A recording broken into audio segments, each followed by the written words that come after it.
Magandang araw mga kaibigan. Bigyan natin ng reaction opinion itong post ni Mr. J. Zonza. Sabi niya, "Good morning kuya. Anong nangyari? Anong meron sa St. Luke's? Bakit ang dami-daming pulis at sundalo?" Ganun ba? Ang St. Luke's kung sa Bonifacio Global City ito, tahimik na lugar yan. Yung bang it's unnatural ng hospital katulad ng St. Luke's, papalibutan mo o daming pulis at sundalo, matatakot ang mga tao. There must be someone inside the hospital na VIP masyado, kaya binabantayan nila, not necessarily for yung may, kasi wala namang manggugulo ngayon, tahimik naman tayo. Ang nanggugulo lang yung presyo ng langit. Siguro may tao dyan na ayaw nilang malaman sa publiko kung anong nangyari sa tao na yan. Ulitin ko as far as peace and order dyan sa Bonifacio Global City is concerned, nakikita ko walang problema. Kung bakit binabantayan ng maraming sundalo at pulis niyan para walang makalapit na media, mga para hindi mabulgar kung sino yung tao na yan, kung meron man. Nagre-react lang ako dito sa post ni Mr. Jason. Bakit maraming sundalo at pulis? Merong kailan ba yun? 2 weeks ago? O last month? Na merong na i-post na picture, nakita ko, St. Luke's talaga. St. Luke's, emergency center ba yun? Mga SWAT? Sabi ko, bakit may SWAT sa May SWAT, mga SWAT para sa mga yan? Mga emergency situations. Kaya nga, ano bang meaning ng SWAT? Special Weapons Action Team.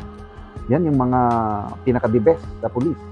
Yung SWAT at saka SAF, mga pinaka-the best sa police yan.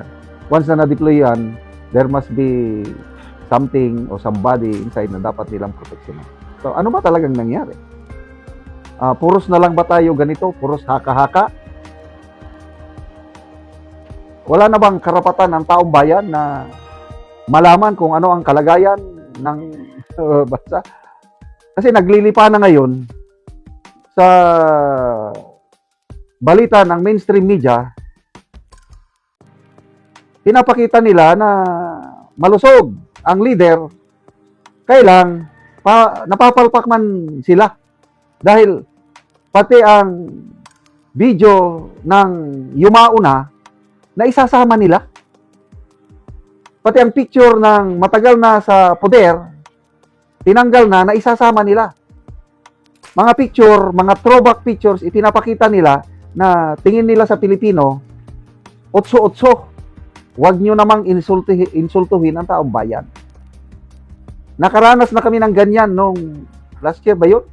Yung may nangyari sa LA, kung ano-anong ipinopost ng mga picture, videos, na gusto nilang paniwalaan, i-condition ang mind ng taong bayan na yung taong iyon nandito. Na sa paningin ng karamihan, wala, kundi nandun sa ibang bansa dahil nagka-problema. So ilang buwan nilang ginawa yun. So ngayon, gagawin ulit. Ano tingin nyo sa taong bayan? Hindi nag-iisip? Social media na ngayon. Kaya itong mainstream media, wala na ako. Kaya ngayon, hindi na ako nanonood ng mga balita. Noong una, pagdating na ng alas 6 ba yun, yung balita, basta, yung tatlong malalaking outfit, hindi ko na lang pangalanan, manonood na ako niyan.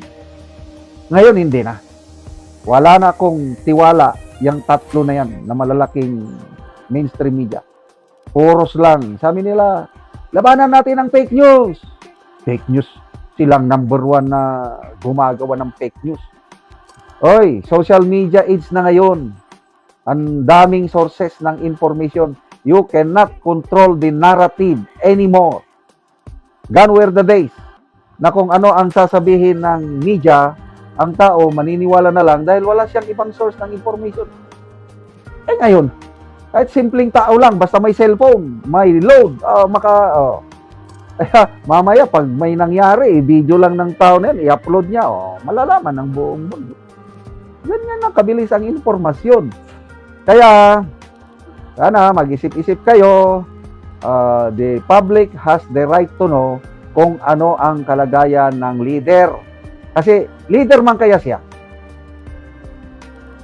Eh kung hindi lang siya leader, ordinaryo lang siya, wala kaming pakialam. Kaya lang, dahil nakasalalay ang buhay ng milyones na Pilipino, dahil sa leader na yan, kaya interesado kaming malaman ano bang kalagayan niya talaga. Kuya, ate, ayusin nyo naman ang inyong ang hina ng communications team ng administrasyong ito.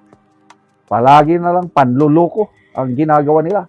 Kaya mag-monitor tayo mga kaibigan kung anong mangyari. Salamat Mr. Jason sa iyong mga update. At ako naman, i-share ko lang din sa inyo at magbigay ng reaction opinion.